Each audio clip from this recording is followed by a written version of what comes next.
The clever daughter-in-law. Come, we are going to tell you the full story of mother-in-law. Please don't forget to subscribe. A mother-in-law was a terrible tyrant. She gave her daughter-in-law no freedom. She saw to it that the young woman did all the housework, cleaned the cow shed, and carried water from the well. By this time it would already be evening.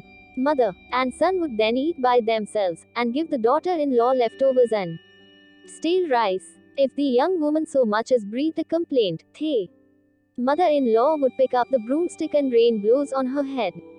If she wept, the old woman would let loose a barrage of abuse. You slut, you hussy, you want to wash away our house in your tears and bring bad luck, your daughter of a whore, and so on. The son was meek and kept his mouth shut. In their backyard, a snake gourd plant grew and thrived. Long gourds swung from it. Everyone's mouth watered when they saw the gourds. In season, the mother-in-law would make a big pot full of delicious snake gourd talada. She and her son would eat most of it and give the daughter-in-law some leavings. Once, after several days of this semi-starvation, the young woman was seized with a craving to eat a full meal of the delicious snake gourd talada. One day, the daughter-in-law came home with her garbage basket and called her mother-in-law in a hurry. "Why are you howling like a vixen? What's the matter with you?" shrieked the mother-in-law. "I ran into Big Auntie's husband. He says Auntie isn't well and wants to see you. She is seriously ill and holding on to her life only to see you," he said. "He wanted me to tell you that. Ayo, my sister is dying." "Oh sister, what happened to you?" cried the mother-in-law, beating her breast. "Come in now, I'm suiting the talada. You take care of it. I'll go and see my sister," she said, and left the house. The daughter-in-law was quite excited. She made some more talada. She cooked all sorts of other dishes and served her husband a big meal. Then, she poured all the talada into a big vessel, carried it on her waist, and went out as if she were going to get water for the house. She went straight to Goddess Kali's temple, entered it, and closed the door behind her. There was no one there. She sat there and ate an entire pot full of talada. The goddess, who was looking at all this, was astonished by the speed of her eating and the quantity she consumed. In her amazement, she put her right hand on her mouth. The daughter-in-law didn't notice any of this but continued to eat to her heart's content. When she was done, she belched a big belch of utter satisfaction, picked up the empty vessel, and went to the pond to wash it. When she came home with a pot of water, the main door of her house was closed. Her mother-in-law had returned. She tapped on the door, which was soon opened by her angry mother-in-law. Sparks were flying from her eyes. She had a stick in her hand, and blows fell on the young woman's back and waist till she fell to the ground crying pitifully. "You daughter of a whore, how long have you waited to cheat me like this? You've gobbled up a pot full of talada like a buffalo, you dirty slut," screamed the woman and rained some more blows. When the husband came home, he too joined in the punishment. Meanwhile, the whole town was buzzing with the news that the Kali image in the temple now had its hand on its mouth. People from other towns also came to see this miracle, and everyone had their own interpretation. Everyone was scared that this was a bad sign. Something terrible was going to happen to the village, they thought, and shuddered. Worship and rituals were performed all over the village. Someone has polluted the goddess. That's why she has shut her mouth with her hand. She is angry. There won't be any rain. No children will be born in this village anymore, they said, and were terror-stricken. They arranged festivals and sacrificed goats, but nothing seemed to please the goddess. So the village elders sent the town crier through the area to announce a big reward to anyone who would make the goddess remove her hand from her mouth. No one came forward. The daughter-in-law watched all this and came to her mother-in-law one day and said, "Mother-in-law, tell the elders we'll get the goddess to remove her hand from her mouth. I know how to do it." The mother-in-law was furious at first. "Look at your mug. She wants me to lose face in the village. She wants to act big as if she is a holy woman. What no one could do, she says she'll do. Fat chance," she sneered. But the daughter-in-law persisted, and finally convinced her that she knew something no one else knew. On the appointed day, she took with her the broomstick and the garbage basket full of rubbish and went to the temple.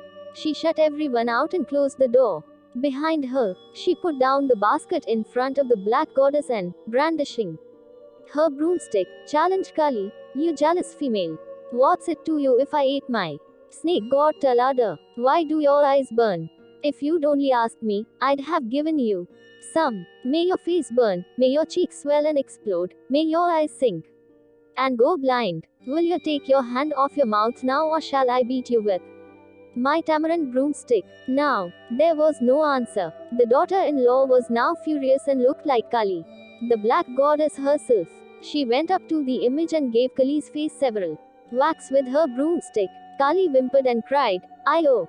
She removed her hand from her mouth and the image now looked as it had always looked. "That's better," muttered the daughter-in-law, picked up her basket and broom, and came home with the news that she had managed to get Kali to remove her hand from her mouth. The whole village was agog with the news. Everyone ran to the temple to see for themselves, and they couldn't believe their own eyes. They praised the daughter-in-law as the greatest of chaste wives, Pativrata, whose virtue had given her miraculous powers. They gave her a big reward and many gifts. Now the mother-in-law was terrified by this incident. She felt that her daughter-in-law had strange powers and would take revenge against her for all the terrible things she had done all these years. The young woman knew some kind of magic, and who knows what she will do. On a dark new moon day, in the dead of night, mother and son whispered to each other. She said to him, "Son, this one frightened even Kali, the mother goddess, and made her take her hand off her mouth. She won't let us go unharmed. We have beaten her, starved her, given her every kind of trouble. She'll take revenge. She'll finish us off. What shall we do? I can't think of anything." "You tell me," said the cowardly son. She said, "She's now asleep. We'll gather her up in her mat, take her to the fields, and burn her in the pit there. I'll get you a beautiful new bride." "All right, let's do it right now," said he, and they both gagged her quickly and rolled her in her bedclothes and mat. She knew that they were going to do something awful to her, but she mustered courage and lay still. They carried her to the pit in the field outside the village and hid her behind the bush while they went looking for twigs and firewood. As soon as they left, she rolled around and loosened the mat around her. She slid out of it, pulled at the string around her hands and tore it, took the gag from her mouth, and found a log nearby, which she wrapped in her bedclothes and mat. Then, she walked a little distance, climbed a banyan tree, and hid herself in its branches. Mother and son came hurrying back, spread twigs and branches all around the bundle in the mat, put logs over it, and lighted it. They covered it with dry straw. It burned with leaping flames as they watched it burn and burn. When the knots in the fuel crackled and burst, they said, the bones are splitting." When the log inside caught fire, its knot cracked in the flames and went off like a gunshot. They were satisfied that the skull had now exploded as it does in a cremation. It was dawn and they went home. The daughter-in-law crouched in the branches. That night, 4 robbers came there to sit under the tree, to divide up the loot among themselves. They had just broken into a rich man's mansion and plundered jewelry, gold, and cash. As they sat down, they saw a fire burning at some distance. So one of them climbed the tree to see if anyone was near the fire. He came right up to the branch where the daughter-in-law was perched. When he saw someone sitting there, he said softly, "Who's there?"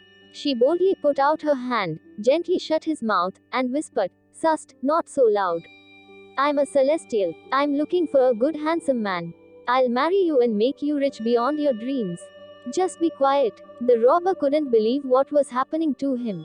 He thought he had reached heaven and seen the great white elephant descend from the sky.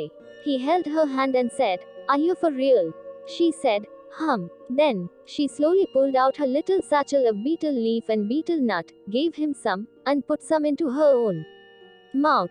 He came closer to kiss her. She turned away, saying, "Look, we're not married yet. But you can put your betel leaf into my mouth with your tongue. When I've eaten from your mouth, I'll be as good as your wedded wife." "All right." He was beside himself with joy. He put out his tongue with the chewed betel leaf on it and brought it close to her mouth. She at once closed her teeth on his tongue powerfully and bit it off. Screaming with unbearable pain, he lost his grip and fell down. The robbers below ran helter-skelter in panic. The man who had fallen had lost his tongue and could only babble and blabber and speak blood, making noises like da da da da da da as he too ran after his companions. His noises scared them even more and they fled faster, with him squealing behind them. When dawn came, the daughter-in-law cautiously climbed down the tree and saw to her amazement lots of gold, jewelry, and money. She quickly bundled them all up and went straight home. When she tapped on the door, calling out, "Mother-in-law, mother-in-law, please open the door." The mother-in-law opened the door hesitantly, her face blanched with fear. There, in front of her, was her smiling daughter-in-law.